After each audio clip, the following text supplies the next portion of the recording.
Hey, it's Courier Girl, and let's talk about your GPS and why. It's super important to know your way around town even without it. So, yeah, I know we live in a GPS world and it's really convenient, but it's also made us really lazy. When I started driving a million years ago, there weren't any GPSs. We had a map that was like a book. It was like a spiral bound book, and it had different parts of the city on each page, and then it had like an index at the back where you could look up a street, and it would say page 34 H6 for that address or that street or whatever. And that's how we had to navigate if we didn't know where we were going or if we didn't have directions.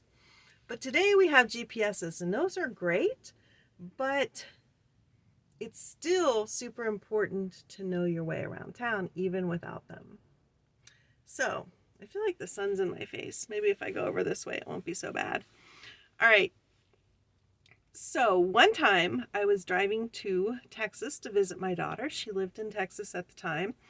And I was kind of familiar, but I hadn't been there before. So, I was using GPS to go. And all of a sudden, I realized my phone wasn't working. And I thought it was the phone because I'd had trouble with that phone before. And I ended up taking the battery out, putting it back in, couldn't get any signal. And finally, I had my laptop with me, thank goodness, because I was going to be there for a while. So I took it along. Finally, I ended up getting off the highway, pulling into a McDonald's and using their Wi Fi to get directions on my laptop. And then I was able to leave my laptop open and kind of follow the directions until at some point phone service came back on. And I found out later there had been like a complete network outage for 4 or 5 hours that day. I didn't know anything about it. Nobody could call me. My phone wasn't working. And so after that, whenever I go on a long trip, especially if I'm not familiar with how to get there, I print out directions just as backup because I don't want to get caught that way again. What if it would have been out for a while and I couldn't have called her? It's not like there's payphones on every corner anymore. So that's one reason to know your way around other than a GPS or to have a backup plan because it could happen. Freak thing, yeah, it hasn't happened since, but it could happen. The other thing is, what if there's a crash? What if there's a wreck in front of you and you can't get past it?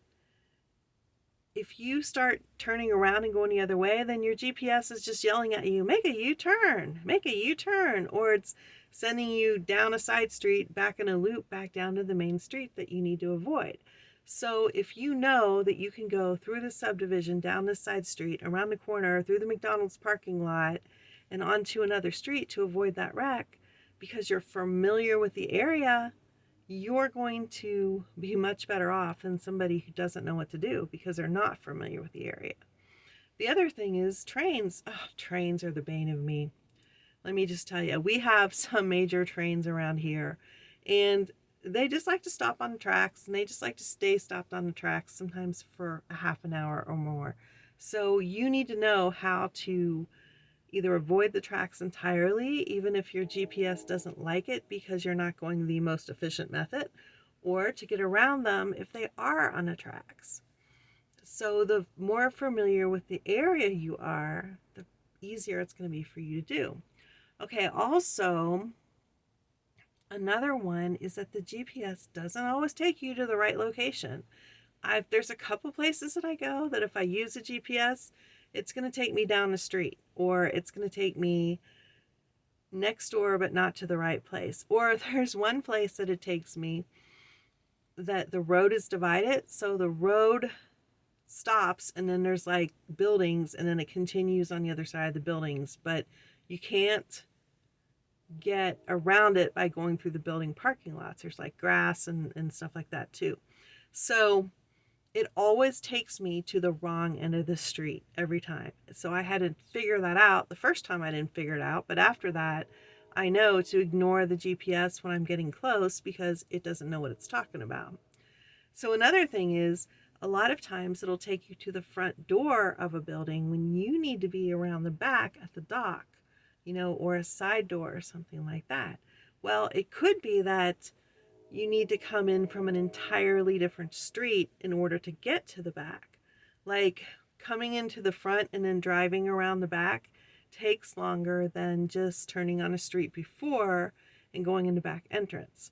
But if you don't know your way around and you're just following the GPS, you're not going to know that, and you're going to be wasting time and not being as efficient as you can be. So yeah, those are reasons that it's important to learn your way around, know your way around town without using a GPS, because there might be times it just doesn't serve you as well as it otherwise would.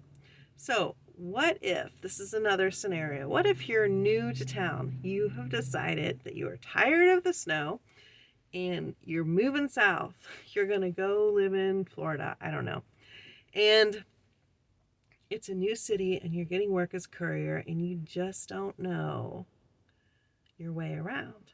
Well, I would honestly buy a map and study the map, or get online and study the map. And I would also use a GPS, but pay close attention to landmarks, road signs, intersections. It's easy when we're driving around a place all the time, like we stop noticing things. We're just driving, we know where we're going, we're not really noticing all the stuff around us. But in a new place, you need to be hyper vigilant and hyper aware, because it's going to help you learn to navigate, and it's going to help things become more familiar. Like there's a certain fountain in a certain part of town that when I don't go over there that often, but when I started driving by it more often because of the work that I do, it became a landmark to me. And then I would say, oh, I'm coming at it from this direction. Now I'm coming at it from this direction. Oh, this side road leads to this other road that leads to it. And it helped me really, in my mind, put that together so that I now know all the different ways to get to that fountain and then go on to the next things that I'm going on to. So in a new area or an unfamiliar area, pay attention to that. Also pay attention to road signs. Oh, this is there's a place called Odin Street or Odin Drive. And I saw that. I actually had to go down it to do a delivery once. And then later on, I saw it somewhere else. And I'm like, I wonder if those two connect. Like, is that the same street? And sure enough, it was. So if you start paying attention to street signs and then you'll see the same street sign somewhere else, it could be a different road, but it could be that road connects. And that can also help you map the area out in your brain, which is important. So I think that's it for now about why it's important to know your way around even without a GPS. I hope you found this helpful. If you did, give me a comment below or hit like. I would love it if you'd hit like. And I will see you in the next video. Peace out. See you on the road.